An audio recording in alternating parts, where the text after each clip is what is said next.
Кыргыздар илгертен эле көп ооруларды, а балким ошо оорунун ичинде ошо опухолдор да бардыр. Мен азыр айта албайм да. Көп ооруларды ушу көк суу берип, то есть голодание кылып айыктыра беришчи да.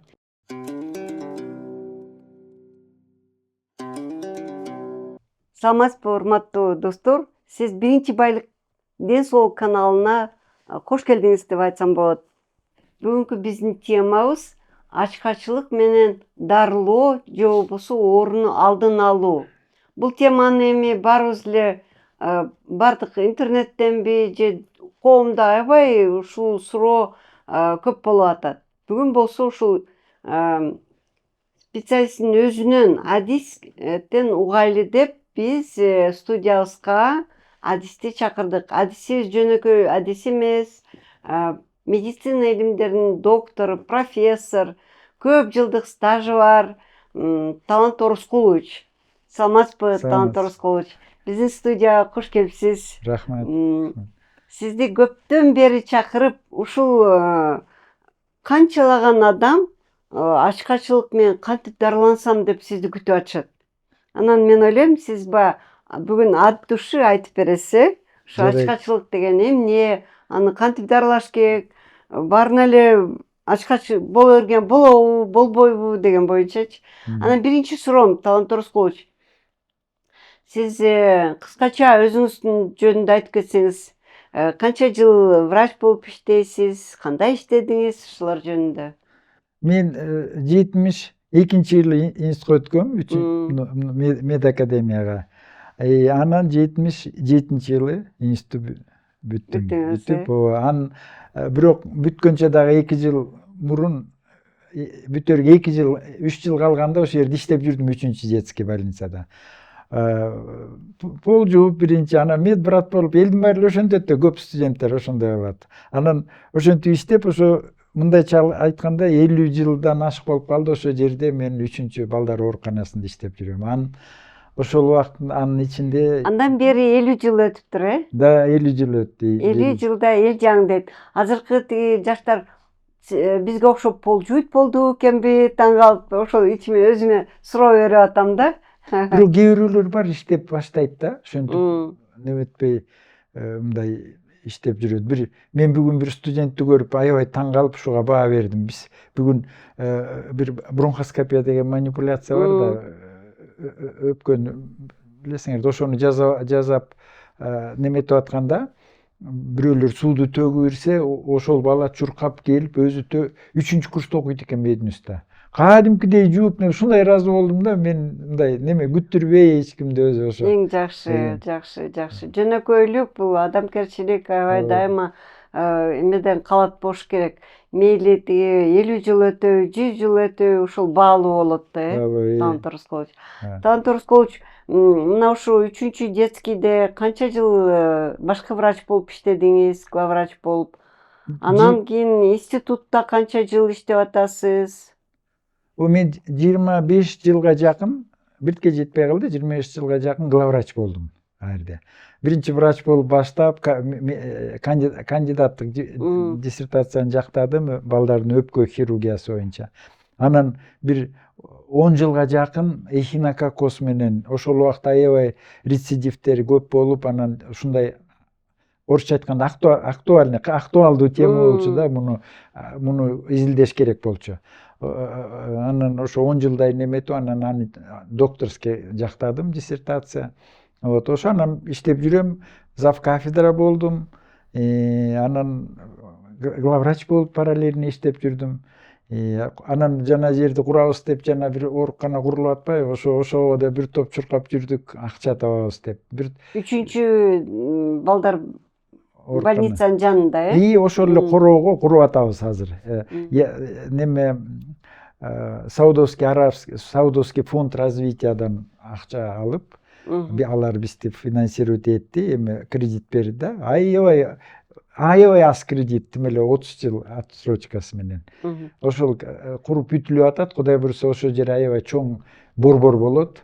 Балдар хирургия борбору болот. Ошол жерде, азыр эми балдар хирургия кафедрасынын башчысымын, профессормун, медицина илимдери доктору, ошол жерде эң сонун. иштеп жүрөм. Андан тышкары сиз коомдук иштерди алып барасыз. мэрияда депутат болуп жүрдүңүз, канча жолу созывда дедиңиз? Шаардык кеңеште 3 созыв депутат болдум. Ошол кезде эмне иш кылдыңыз? Медицина пайдалуу.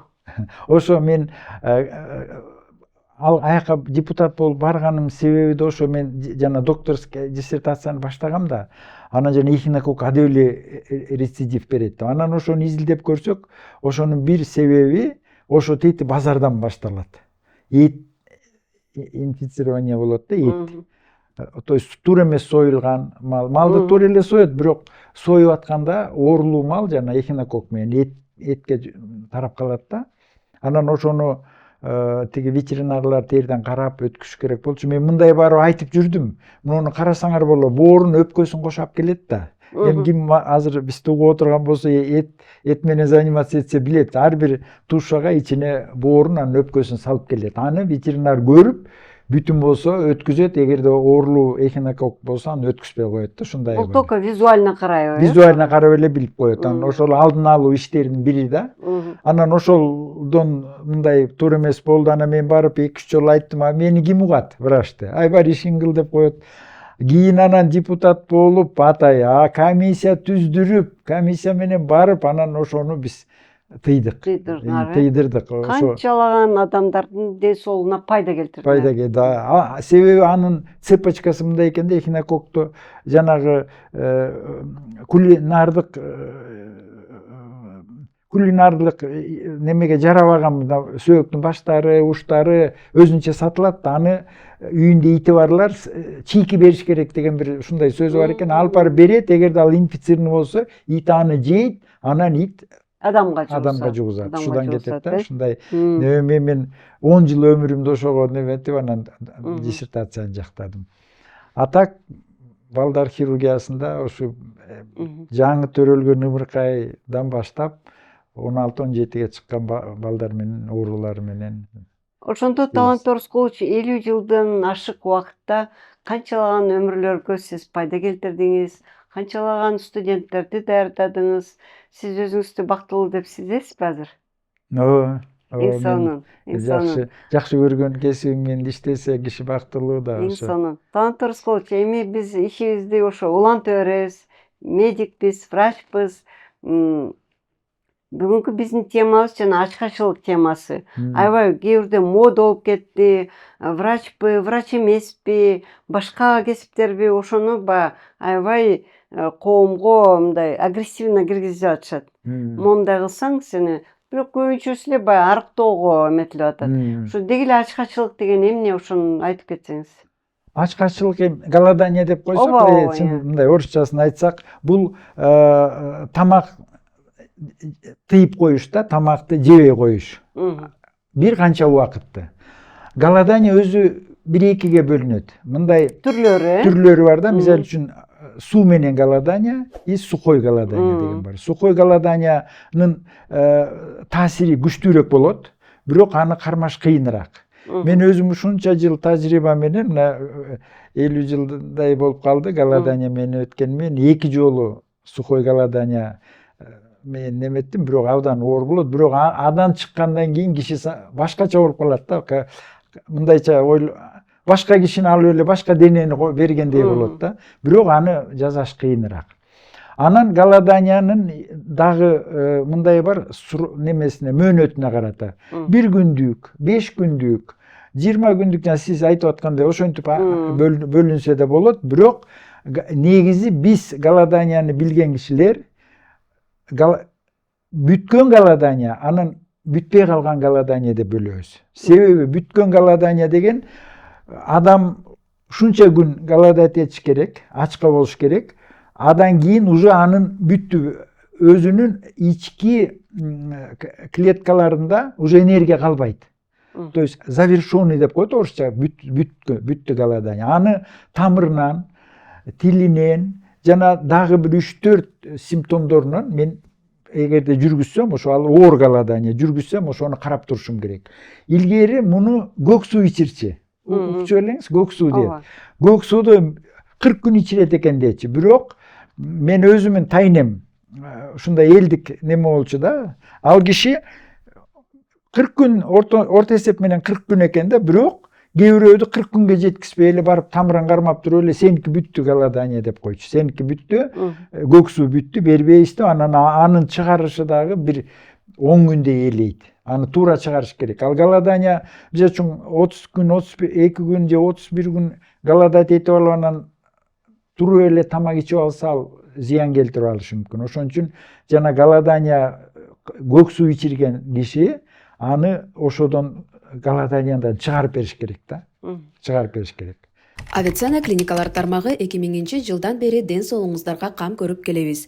Биз бардык медициналык тармактарды алдын алуудан баштап заманбап хирургия чейин бир жерге топтодук. Бишкектин 5 филиалында сизди заманбап жабдыктар күтөт. Компьютердик томография, рентген, гастроскопия, колоноскопия, УЗИ жана ЭКГ. 100дөн ашык жогорку квалификациялуу дарыгерлер сиздин ден соолугуңузга кам көрүүгө даяр. Авиценна клиникалар тармагы ар күнү сиздин жашооңузду жакшыртууга аракет кылабыз. Биринчи байлык – ден соолук. Кандай медициналык тил менен показаниялар бар ушу ачка болуугачы? Мисалы, кайсы ооруларда, рак ооруганда болобу ачка болгон? Грипп менен оорусаң же сахарный диабет мененби? Ушул эле бир эле коркунуч эле ошо сиз азыр айтып кеткен сахарный диабеттен абайлаш керек. Себеби сахарный диабетте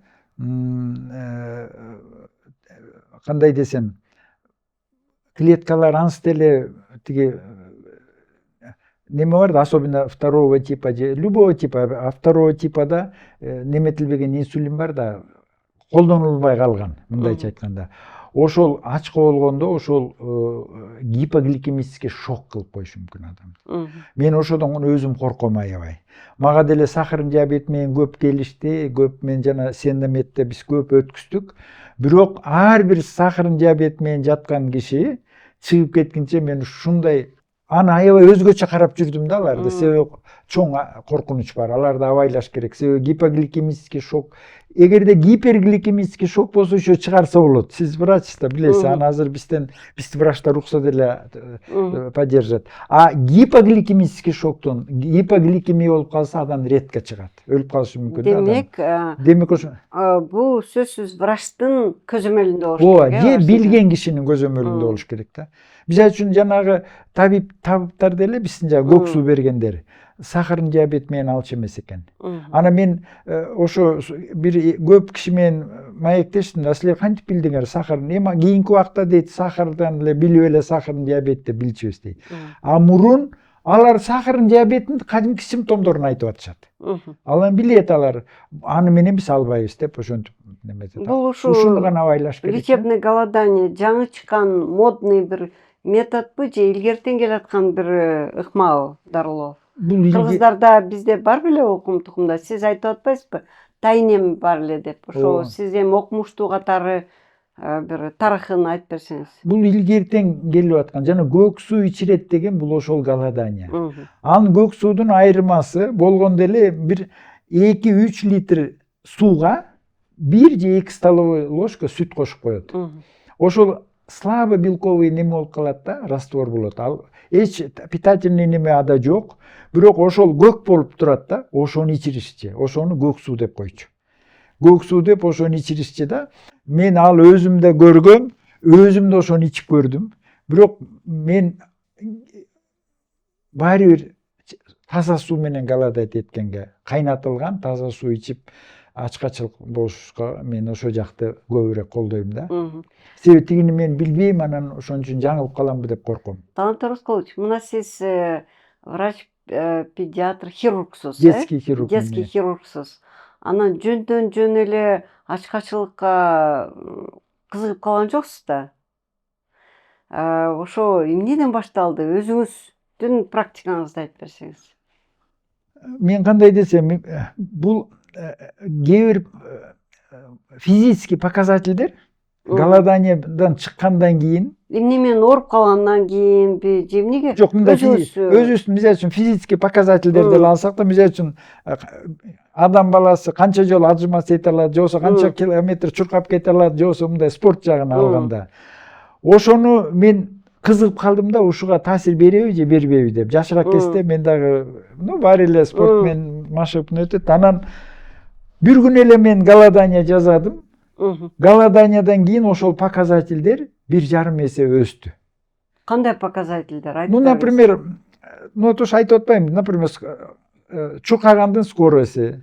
Тезирээк чуркап калдыңыз. Тезирээк, да, так, к примеру. Же отжимание кылып туруп канча, то есть кишинин физический показательдери резко өзөт да. Чыккандан кийин, голоданиядан чыккандан кийин, голоданиянын өзүндө эмес. Голоданиянын өзүндө мен наоборот айтам, жанагындай перенапряжение кылбагыла, даже если ким спорт менен машыккандар токтотуп туруш керек.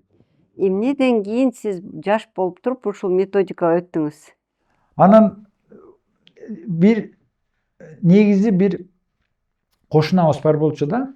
Анан ошо кошунабыз оору менен оорур. Мен анда жакшы түшүнбөптүрүм. Ал көрсө ошо опухоль экен да. Анан мен айтып атпайм, тайнем неметчи, анан көк суу ичирчи да, көк суу.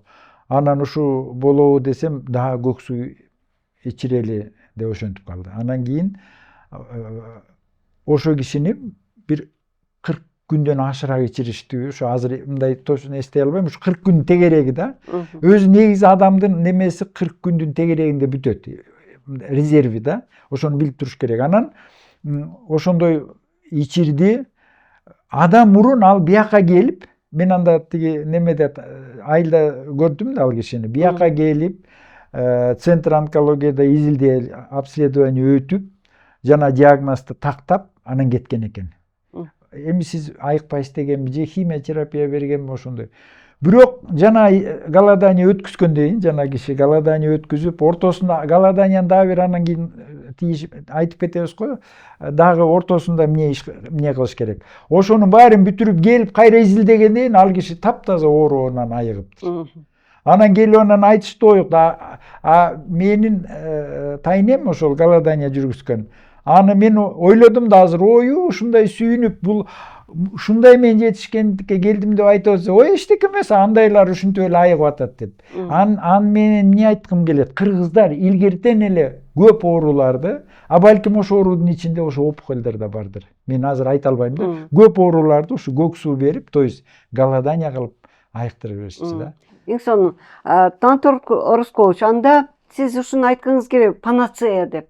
Башка дарынын кереги жок, только ушу ачкачылык менен дарыласа болот деп. Жок, мен андай антип айта албайм. Эми голоданиянын өзүнүн пределы бар. Өзү ошон үчүн айтып атпаймынбы, голоданиянын дагы жанагы срогун карап туруш керек.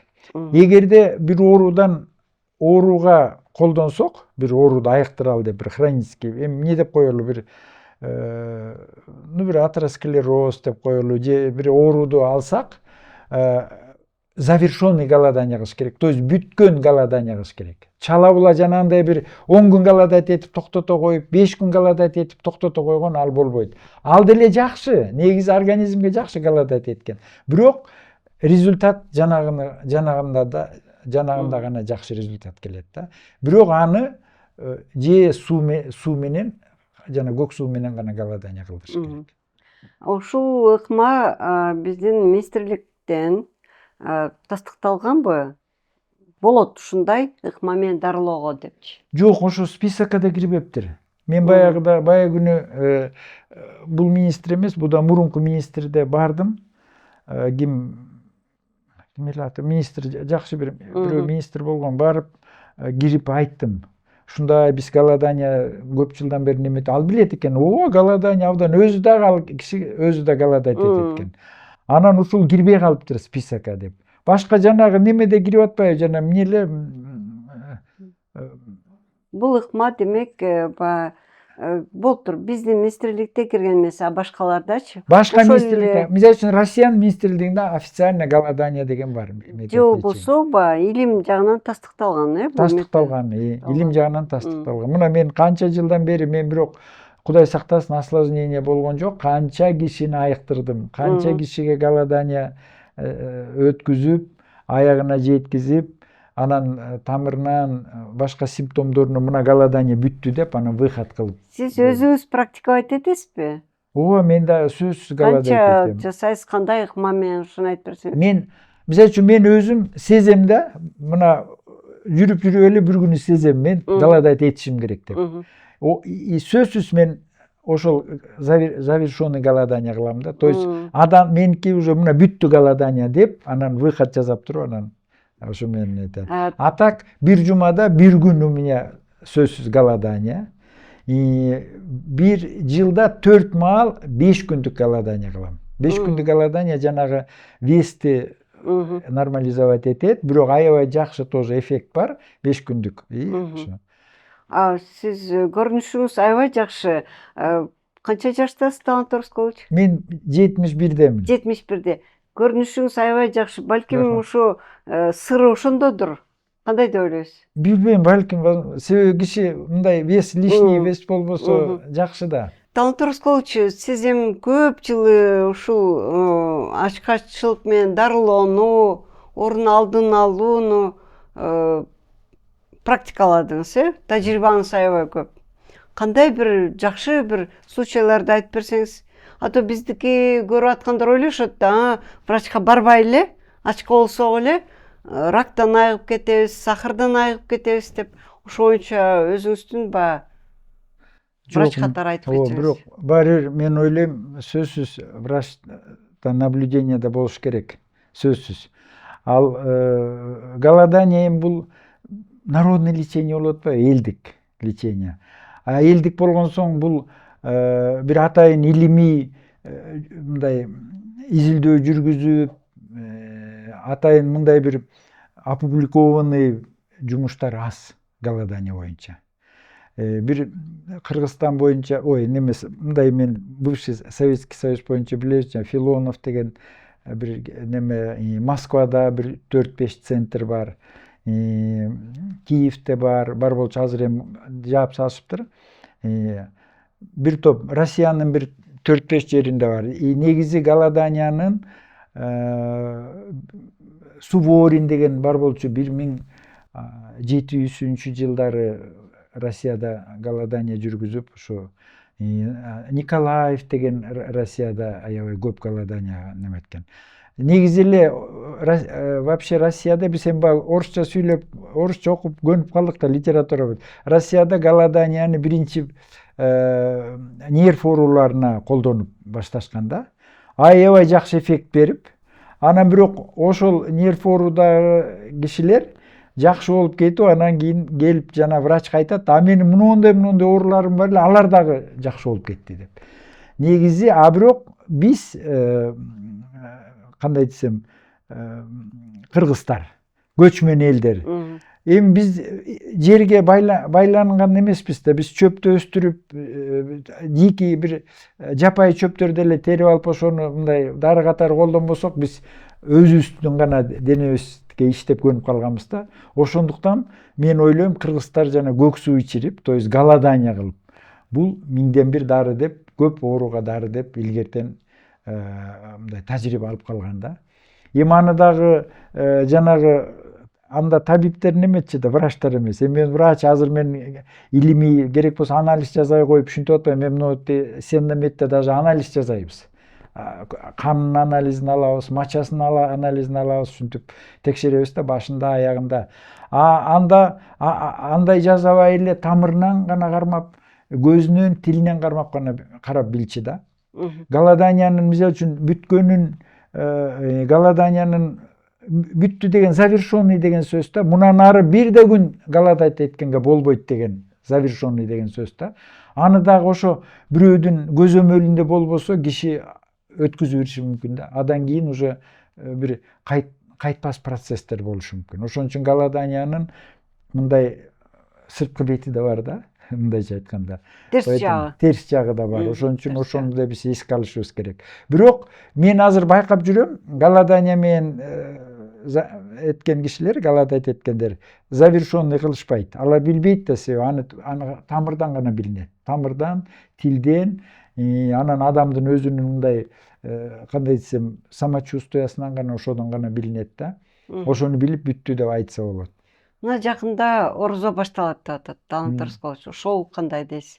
Ал да ачкачылыкка киреби? Кирет, абдан жакшы. Орозо, карасаңыз, баардык религияда сөзсүз голодание бар да. Или же болсо сөзсүз ушу биздин орозого окшош. Мисалы үчүн орустарда пост деп коет. Мгм. Алардыкы бизден да кыйын. Алар 2 айга жакын такыр майлуу, такыр эт, эчтеке жебейт, только пресный Животного происхождения. животного происхождения жебейт да, Ага. только пресный тамак жейт. Ал деле ал башында баа билинбейт.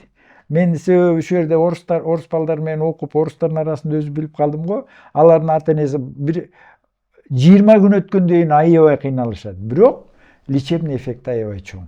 Мгм. Бардык религияда бу воздержание, өзүнө өзү тамагын тартуу бардык религияда бар. А бизде мисалы үчүн орозо. Сиз эми баягы оорулар боюнча айтып кеттиңиз, эми жаш боюнча же болбосо адамдын акыбалы боюнча баарына эле показания болобу? Баарына эле ачка боло берсе болобу? Же баарына эмеспи? Ушу мен голоданиянын бир гана ушу сахарный диабет менен ооругандардан корком да, голодание. Себеби жана Мгм. гипогликемический шок болуп калышы мүмкүн. Вот ошону абайлаш керек. Алар деле голодать этсе болот, бирок узак убакытка голодать эткен болбойт да. Мгм. Алардыкы гипогликемия, себеби жанагы неиспользованный инсулин бар да алардын, жана второй тип особенно. Ошол гипогликемия кылып андан чыкпай калышы мүмкүн. Мисалы жашына карата остеопороз болсо, же болбосо ошондой эле булчуңдардын дистрофиясы болсо, ошол кандай эметесиз? Мына көпчүлүк бизде билесиз, 50ге чыккандан кийин эле мен карыдым деп отуруп калышат. Ошолорго кандай кеңеш берет элеңиз? Алар деле мисалы үчүн мындай узакка неметпей, сөзсүз, мисалы үчүн бир жумада бир күн голодать этиш керек адам өзү негизи эле. Мен бир жумада бир күн толук тамак ичпей коем да. Кес-кесте суу ичпей коем. Бирок мен суу ичкен жагына көбүрөөк неме кылам да, суу менен голодать эткен. Суу ичиш Деги эле керек. көз карашыңыз тамак жөнүндө анда кандай кылып баягы кеңеш бересиз биздин Тамак ичкен. көрүүчүлөргө да тамак боюнча? Биздин бир ката шашып ичебиз тамакты. Биз тамакка ойлонбой ичебиз тамакты. Тамакты жөн эле бир кошумча жумуш, кошумча бир иш кылып койдук да, андай болбош керек. Себеби тамак кабыл алуу, прием пищи бул өзүнчө процесс. Буга сөз көңүл бөлүшүбүз керек. Ошонун ичинде жана майда чайнап жөө бул эң бир миңден бир керектүү нерсе. Азыр байкасаңыз, среднем адам 4 эле жолу чайнайт. Шашып жейт тамакты. Ал тамак барып ашказандан токтоп, анан 12 илчеге барып, анан барып канга барып, анан айрдан кандын уровенинде көтөрүп, анан барып анан мээге сигнал келгенче лишний тамак уже желип калат. Ошон үчүн мен ушундай кеңеш берет элем да, тамак ичкенде шашпай, ага атайын убакытты бөлүп. Убакыт жокпу? Анан көрө тамак ичпей эле коюш керек. Ошо убакыт болгондо отуруп алып, шашпай, майда чайнап, Эң жакшы кеңеш айттыңыз. Майда чайнап жеш керек да. Мен даже бизге голодание келгендерди 33 жолу чайнагыла деп үйрөтөм. Кийин тамак ичип баштаганда 33 жолу чайнагыла, эми ошого көнүшүңөр керек деп. Мен эч качан өзүм мисалы үчүн эч качан шашпайм. Убактым жок болсо ичпейм тамак. Тамак сиңирүүгө эле жардам береби же көлөмгө да жардам береби? Көлөмгө да жардам берет. Вес дагы ошондой болот да. Себеби азыраак тамак ичип калат, азыраак тамак ичип каласыз. Эң кызыгы ушуда, себеби майда чайнап ичсеңиз, ошол организмге керектүү гана тамакты ичет, болду, ашыгын жебейт.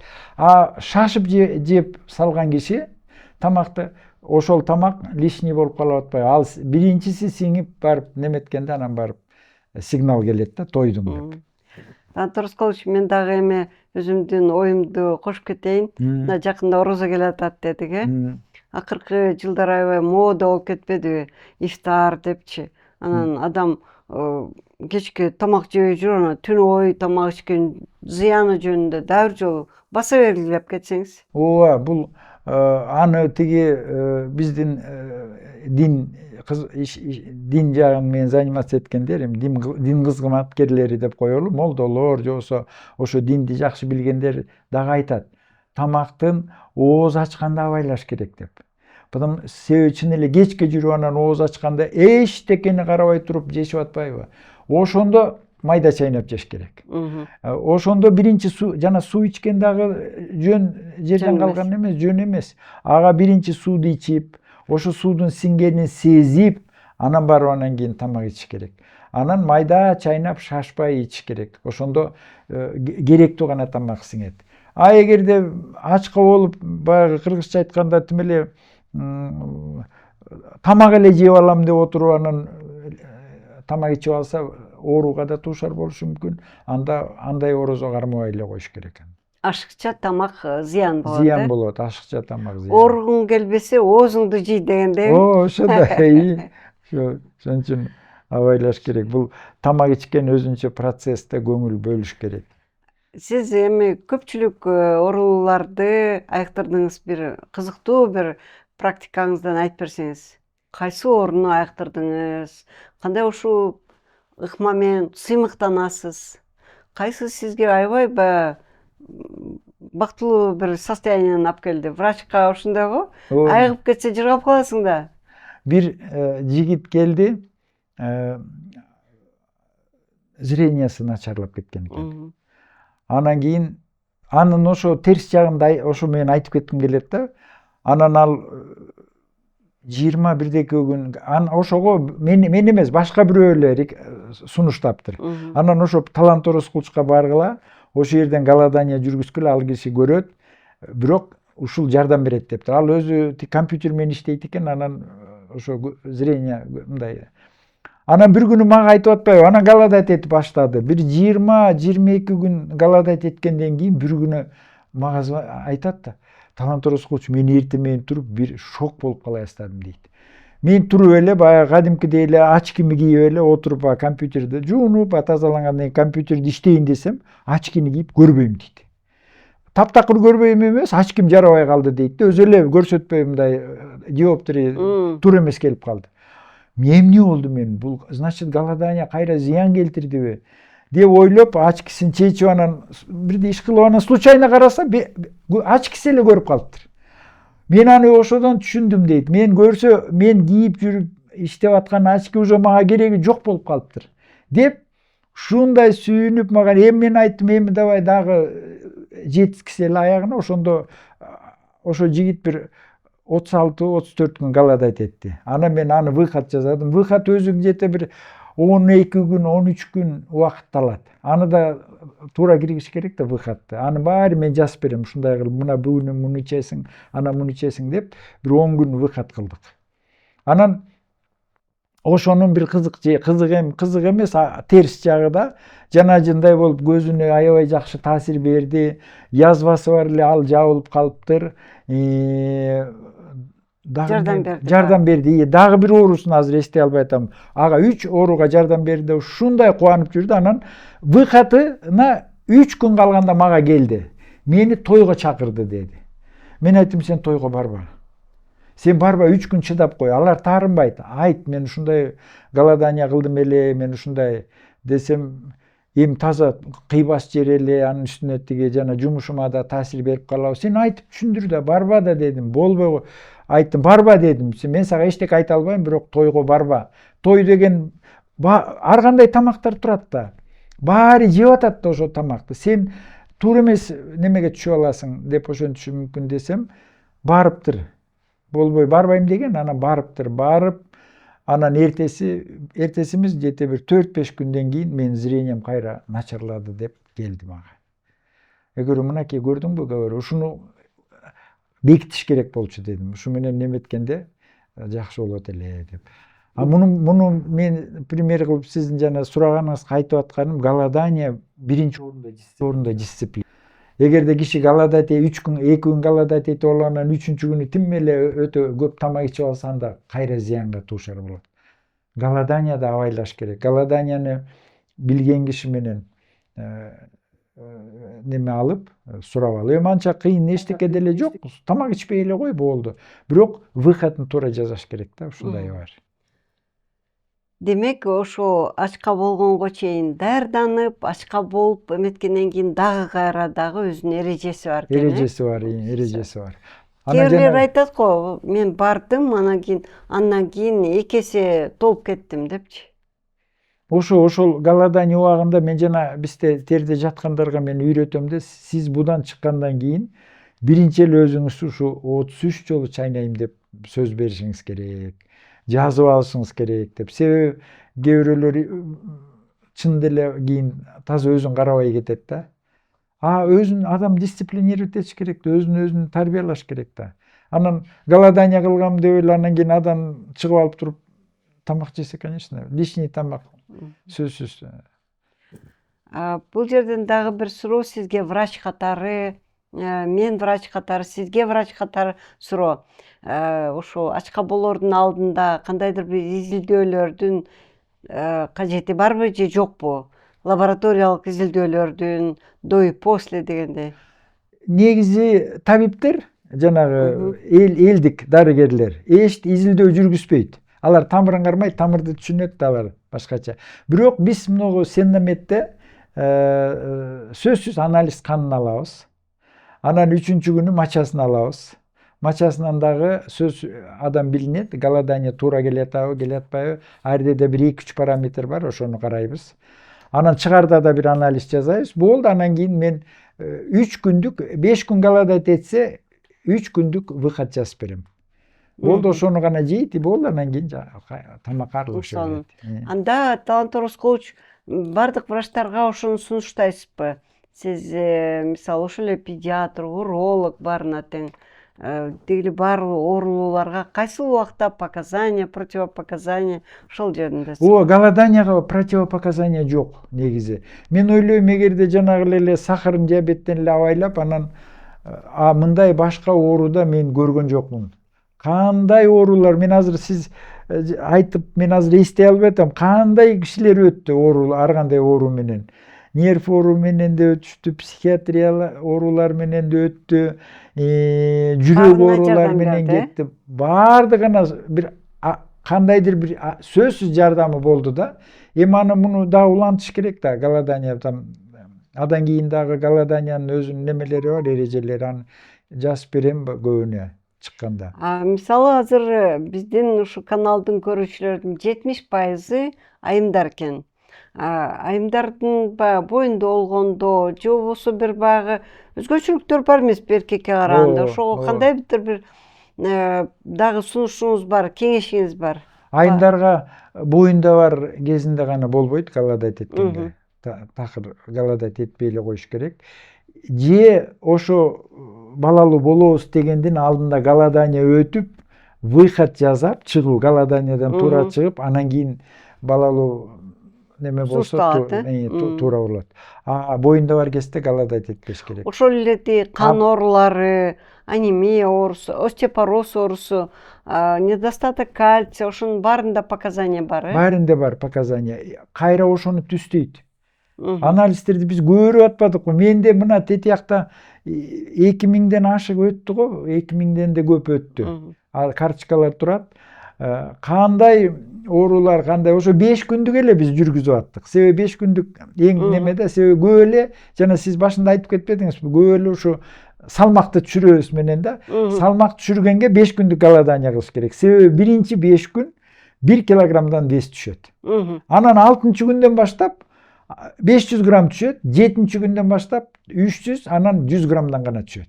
Мен мына өзүм 30 күндүк, 20 күндүк голодание кылганда, ошо 5 күн килограммдан түшүрөм вес, анан кийин өзү болду. 7-8-чи күндөн баштап 100 грамм, 200 грамм эле вес түшүп калат. Сиз кандай максат менен өзүңүз жасайсыз? Арыкташ үчүнбү? Жок, мен мисалы үчүн жанагындай длительный голоданияны 2 жылда, 3 жылда бир жолу жасайм. Мен өзүм сезем, организм сезет да. Тазалануу үчүн, Меники бир мындай бир кызык бир абал башталат да, билинет мага. Жүрөгүм кызылат, же болбосо бир мындай бир өзүм дагы бирөөлөргө туура эмес сөз сүйлөп коем, ушундай болуп, менде бир неме сезем да, анан ошондо голоданияга кетем. А так бир жумада бир күн мен толук голодать этем. Бир сезондо 5 күн сөзсүз голодать этем. И притом аны дагы мен эч кимге айтпайм. Үй бүлөңүз чогуу голодать этесизби? Жок, өзүм эле. айтпайын, жөн эле мына отуруп тамак ичип аткандай болуп эле чай ичип аткан. Мен жана Кадимки эле иштей бересиз, иштей операцияларыңыз берем. боло берет. Ооба, кире берем, аны айтпайм да. Аны эми айтсаң Мындай сиз алсырап, чарчап, башыңыз ооруп. биринчи болобу күнү ушул? гана ошентет. А эгерде узак голодание болсо, жана завершенный деп коет да, голодание бүттү деген, организм бүткөнчө болсо, ошонун бир 5 күн ошондой болот, адан кийин уже вообще адам сонун сезип калат өзү. Өзүңүз үй бүлөңүзгө ушул ыкманы колдондуңуз беле? Ооба, мен кыздарыма да айтам, кээ бирде жазышат алар однодневный голодание. 3 кызым бар, ошо голодание кылышат. Анын экөө неметет, бирөө эми алар да ар кандай да азыр жумушуна карап калат, анан конокко чакырат дейт. Эрк керек, бул Эрк жерде керек. эрк керек. Өзүңүз айтасыз, дисциплина керек да. Дисциплина. Тант Ороскович, мына сиз өзүңүздүн жаштарыңызга, өзүңүздүн эле курбуларыңызга кандай бир кеңеш айтат элеңиз? Ушул ачкачылык менен жашарса болобу? Болот. Голоданиядан кийин, вот мен мына 5 күндүк голодание жасап аттык го, ишенсеңиз бир 4 жаш, 5 жашка жашарат. Алар кээ бирөөлөр даже телефон чалып айтат. Жолдошу там аялы же күйөөсү айтат экен, ай сен жашарып кетиптирсиң го. Себеби аутофагия болуп атат, аутофагия бүт организмде жүрөт. Ошондо клеткада да жүрөт да, кожада да жүрөт аутофагия. Кожанын да оорулуу клеткаларын жеп, анын ордуна ден соолук здоровый клетка туруп атпайбы. Жана японец описал, Нобелевский премия бекер албайт да. Ошол голодание башталгандан кийин минимум 18 сааттан кийин аутофагия болушу мүмкүн да. Ага чейинки голоданияда аутофагия болбойт. 18 сааттан кийин. 18 сааттан кийин. Ошону жазып чыкпады, өзү изилдеп жана дрожжевый неме. Канча жаштан баштап, канча жашка чейин показания бар? Мисалы, кичинекей балдар ооруп калса, байкасаңыз, кичинекей балдар ооруп калса, алар бизден сурабай эле голодание кылат. Тамак ичпей коет го. То есть ата-энеге эмне деп айтасыз? Кыйнабаш керек. Кыйнабаш керек. Ичпейби тамакты, тим кой ошо суун ичет. Ал 2 күн, 3 күн суу ичип, тамак ичпейт, анан бир күн эле апа алып кел тамак дейт, тамак ичет, болду, айыгып кетет. Мындай атайын тамак бербей койгонго болобу? Жок, алар эми түшүнбөйт да, кичинекей балдарга неметиш кыйын. А чоң киши ооруду сөзсүз, особенно вирусный инфекцияда голодание кылса аябай жакшы жардам берет. Мен дагы ушу вирусный инфекцияларда грипп болгондо эле тамак ичкенди токтотуп койгонду жакындан баштап ошону практиковать эттиңизби? Жакшы жардам берди. Мурда мисалы бир жумага чейин оорусаң, бир азыр 3 күндө эле сон болуп каласың. 2-3 күндө эле айыгасыз, жакшы болот ошон үчүн. Тант Ороскович, сиз өзүңүздүн ден соолугуңуз үчүн, мына мисалы, мен өзүм врач, билесиз, мен дерматолог болчумун. Анан менде эч кандай проблема болгон эмес да. Чачым, терим баары сонун болчу. Ошон үчүн мен косметологияга барган жокмун дегелечи. Азыр ойлоп коем да, косметология кандай прибыльный депчи. А сиз кантип ушул ачкачылык методикасын өтүп калдыңыз? Мен ошо жанагындай тайнем ошончо өзүмдүн проблемам болбосо, адам өзү ошол жака кириш кыйын. Ошого да бир жол. Мен ошо окудум да, мисалы үчүн физический показатель деп коет го. Ошону мен ойлодум, ушу чын эле ошентип эле. Мисалы үчүн мен азыр дагы өзүм жашаган үйүмдө, подвалымда спортзал бар. Мен бир жумада определенный күн, определенный нагрузка физическая сөзсүз жүргүзөм. Мен, например, мынча жолу отжиматься этишим керек, мынча жолу прессти неметишим керек, мынча жолу деп мен өзүмүнкү бар да, эми аны ал ар бир киши өзү немете алат. Эгерде бирөөдү интересоваться этсе, мен консультировать этип айтып берем. Анан бирок бир жер ошол литература абдан көп голодание боюнча. Анан бирөөндө окудум да, показательдер көтөрүлөт экен голоданиядан. Мен голодание, анда студент болуп, уже институт бүтүп аткан кез болчу. Голоданияда жүргөндө ал показательдер түшүп кетти. Анан мен эмне болуп калды деп, анан выход болду голоданиянын, туура выход. Ага ошо выходтан кийин ошол показательдер 2 эсе өстү. Ошодон кийин мен аябай ишендим дагы, анан кийин мен мисалы үчүн кээ бир спортсмендерди, кээ бир өлкөдө, мен бир 4-5 bir boksерду, анан bir чыгыш спорт менен заниматься эткендерди билем. Алар голодание жүргүзөт. Соревнованиянын алдына ушунча убакыт калганда голодание жүргүзүп, анан тамак ичип, анан чыгат рингге. Алардын показательдери жакшы. Жана азыр эстеп кеттим, сиз айтсаңыз, атты баягы күлүкөй чуркатарда суутуп коет го. Суутат деген ошодой. суутат. Атайын жанагы жемдин дагы тазасын берип, азыраак берип, анан кийин суутат. Себеби ал атта тияк биягында майлар жүрсө ал чуркай албайт да ошончо жерге. Аны да көтөрүш керек да ошон үчүн. Демек, бул ыкма медицинада орду бар деп эсептейсиз. Туура орду бар. Ошондуктан голодание бул эгерде туура колдонсо, голоданияны эми жана длительныйга барбаш керек, анын үчүн выход керек да, аны билген кишиге. Ал деле кыйын эмес. Билген киши көрүп берсе болот, сеники бүттү голодание деп. А так голодание өзгөчө мына суточный голодание, 5 күндүк голодание коркпой эле жасай берсе болот. Эч бир зыяны жок. Голоданиянын пайдадан башка адамга зыяны жок. Ошон үчүн мен бизди көрүп аткан Сиз мен спорт эте албайм, то что только ден сак кишиге болот депчи. Жок. Орлууга дагы барына болот, карга да, жашка дагы барына. Голодание мен жанагы онкологический оорулар менен де келип голодание кылышты. Анан бирок биздики терде мындай срогу кыска голодание болчу да, ошондуктан жетише албай калдык да бир тобуна. Бирок жардам бергенин мен көрдүм. Анда Талант Ороскович, сизди биздин көрүүчүлөр сурашат, каяктан тапсам болот, кантип сизге консультация барсам болот деп сиз айтып кете аласызбы? Мен телефонум жазып коелу. Жазып койсоңуз болот, ошо боюнча чалса мен прием кылып, мен жардам берем. Голоданияга келгендерге мен сөз ушундай мындай кандай орусча айтканда от души неметем да, чын жүрөгүм менен айтып берем, зыян болбой тургандай кылып айтып берем да. Себеби бул голоданияны шек келтирбешибиз керек да, бул таза. Талант Ороскович, сиздин айтууңуз боюнча мен бир аз жыйынтыктап койсом болобу? Демек, ушу ачкачылык, андан тышкары спорт, туура тамактануу, ушунун баары бир комплекстүү болсо, ошондо жыйынтык болот да. Жыйынтык болот, кыймыл болуш керек да. Кыймыл болуш керек да. Агер ачка болуп эле кыймылдабай койсо, ал да болбойт да. Болбойт ал. Жок, кыймылдаш керек. Кыймыл болуш керек. Сиз айтпадыңызбы? Спорт залыңыз бар экен үйүңүздө, ачка болот экенсиз. Мына ушу кечирим сурайм, дагы бир жолу жашыңызды айтып атам, 71 жашыңызга карабай институтта сабак бересиз, операция жасайсыз, ушунчалык активдүүсүз. Бул дагы бирден бир сиздин туура жашоо образыңызды бузбай келаткандыгыңыз. Мен сизди билгенде эле мынакей 20 жыл мурда эле ушундай эле болчусуз. Мүмкүн андан бери дагы жаш көрүнүп калыптырсыз. Талант Ороскович. Рахмат.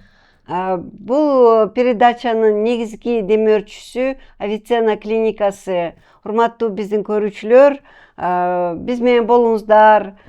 Ушундай кызыктуу темаларды угуш үчүн көрүп туруңуздар, угуп туруңуздар, подписка жасаңыздар. Анан дагы сиздерден сураныч, тааныштарыңарга, туугандарыңарга бөлүшүңүз ушундай информация менен. Талант Ороскович, сизге дагы бир суроо. Мүмкүн сиздин айта турган сөзүңүз бардыр биздин көрүүчүлөргө. Анткени биздин көрүүчүлөр мына азыр айтып кеткендей аз эмес.